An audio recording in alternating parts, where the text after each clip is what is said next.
At ito naman po yung gagawin natin po ngayon. Cover nga pala po ito ng Suzuki Raider FI.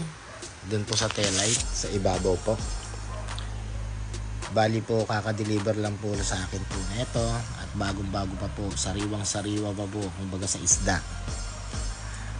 Unang step, lilihain po na natin mo siya ng 100 para magasgasan po siya lahat. At pagkatapos, pag nalihain natin po siya ng 100, kakasgasan po natin to ng cutter. Yung cutter, magpo-focus po tayo dun sa mga design ng mga kantuhan at sa mga gilid. Para makakasigurado lang po tayo ay may kakapitan. Meron nga pala po sa akin dati nagtanong at dati ko rin tinuruan, taga Antipolo. Nag-try silang gumawa, yung pumalpak, tumawag sila sa akin. At pagtawag nila, bakit daw ganon? Umaangat daw yung gawa daw nila na forged carbon. Yung tinanong ko sila kung paano yung process nila, yun nga po ang problema. Nagliha po sila pero hindi naman po ganun kagaspang.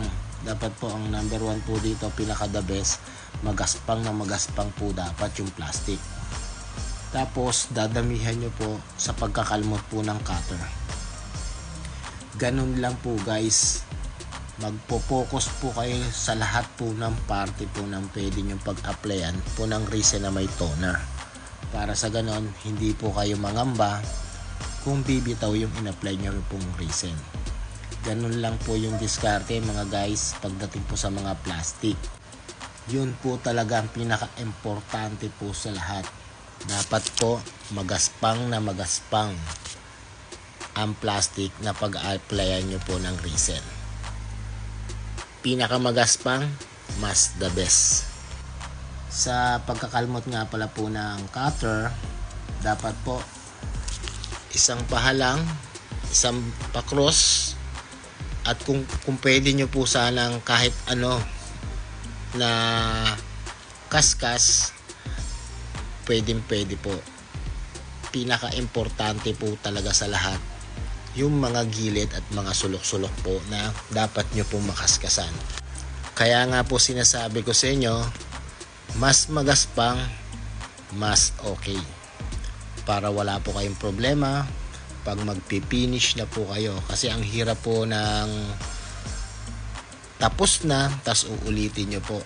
Back to zero po kayo. Meron nga pala po ako dito na ginagawa, pinapagawa po nila sa akin kasi nga gumawa daw sila ng real carbon fiber, tapos ganun ang issue, yung mga bumibitaw.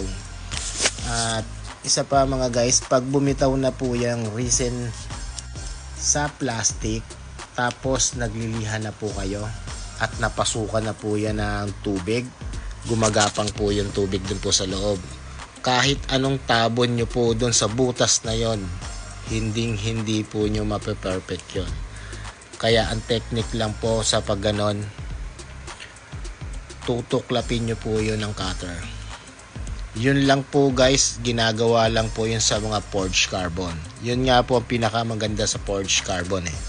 Kahit lumagpas po kayo sa pagliliha, wala kayong magiging problema dahil kayang-kaya nyo naman ulit siya i-retouch. Hindi naman po katulad po ng mga cloth, mga honeycomb, twill design. Pag umabot po kayo nyon sa pagliliha o meron man lang kayo doon na umangat, tapos hahabulin nyo sa resin, hindi nyo na po siya mauulit. Magba-back to zero po kayo kung gusto nyo maging perfect yung gawa nyo. Ganun naman po talaga guys eh. Pag nagkamali, pwede naman po ulitin. Kasi minsan naman po talaga, kailangan po talaga magkamali para matuto. At ito po guys, naglalagay po tayo ng resin na may toner. Sa paglalagay po, ganyan po dapat. As in black po siya. Wag po kayo magpupuwang po dyan. Kasi nakita nyo naman po, kahit bago po yung plastic, kapag nalihan na po yan, nag-iiba na po yung kulay niyan.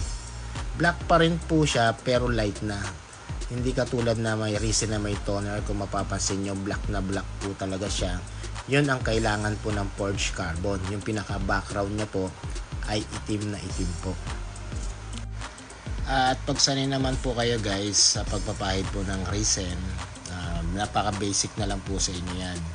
Hindi nyo na po iisipin kung kailan pwedeng tumigas po yung hinalo nyo pong resin na may toner o resin na may hardener.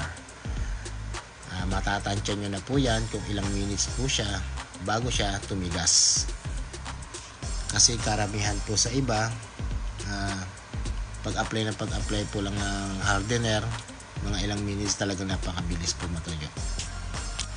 At dito po guys, na lagay na po natin po yung mga forged carbon at nag-slice na po tayo. Inisa-isa ko po yan para maganda po yung salansan dun sa mga malalaki pong forged carbon. At dito naman po sa kabila, metallic. Inuna ko muna po yung metallic bago po yung forged carbon po na medyo mahaba. At sa unang pag-apply po ng resin, dapat po dot-dot lang po ang gagawin nyo.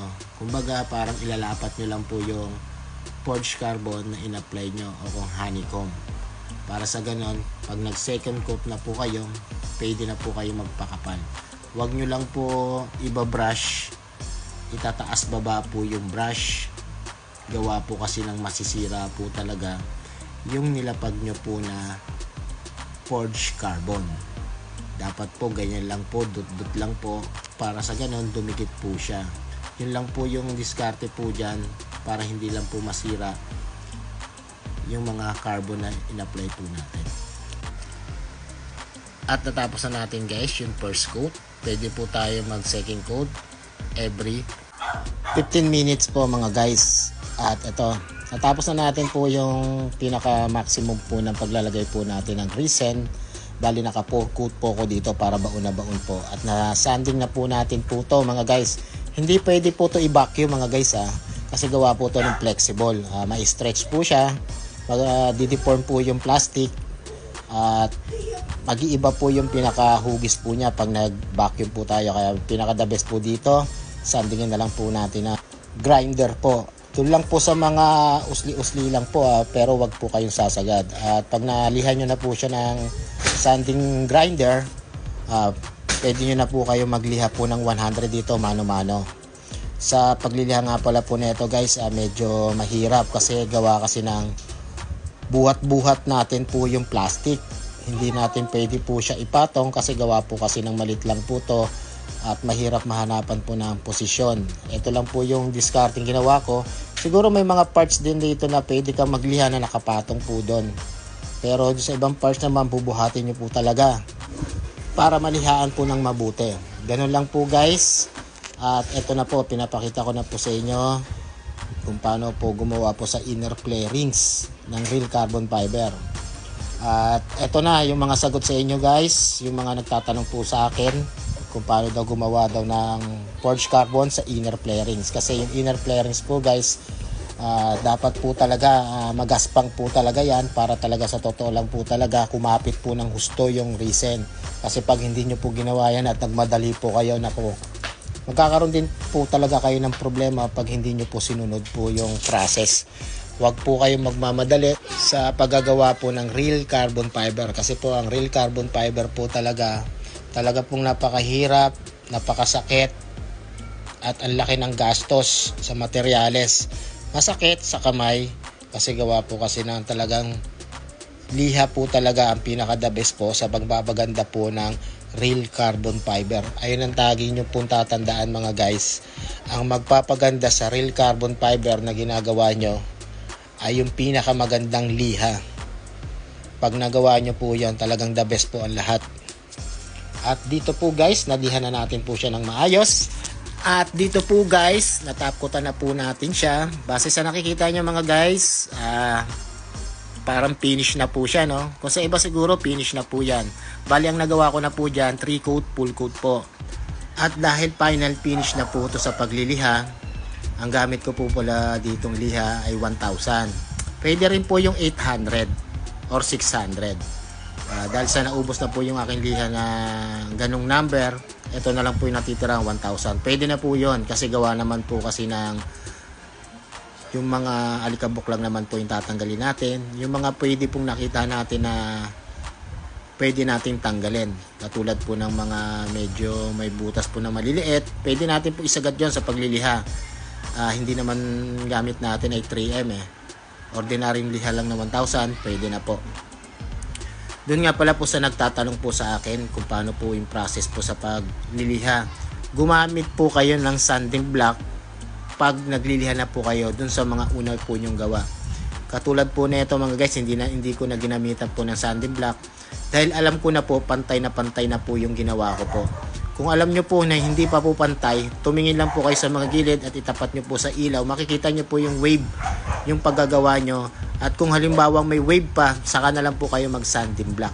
Ganun lang guys para magpantay po yung ating pagliliha po sa forged carbon. Ganun lang po guys ang mga technique para madali natin po makita po yung mga wave at habulin po natin sa pagliliha. Kasi isa po talaga sa magpapaganda po ng real carbon fiber ang pagliliha. Alam nyo guys, talaga namang napakagastos, napakahirap, sakit ang mga dadaanan nyo dito sa paggagawa po ng real carbon fiber. Pero pag nagawa nyo naman po yan ang perfect, talaga naman po ang sarap po sa pakiramdam. Taas noo po kayo pag nagawa nyo po yan. At diretso na po tayo sa finish ng ating project.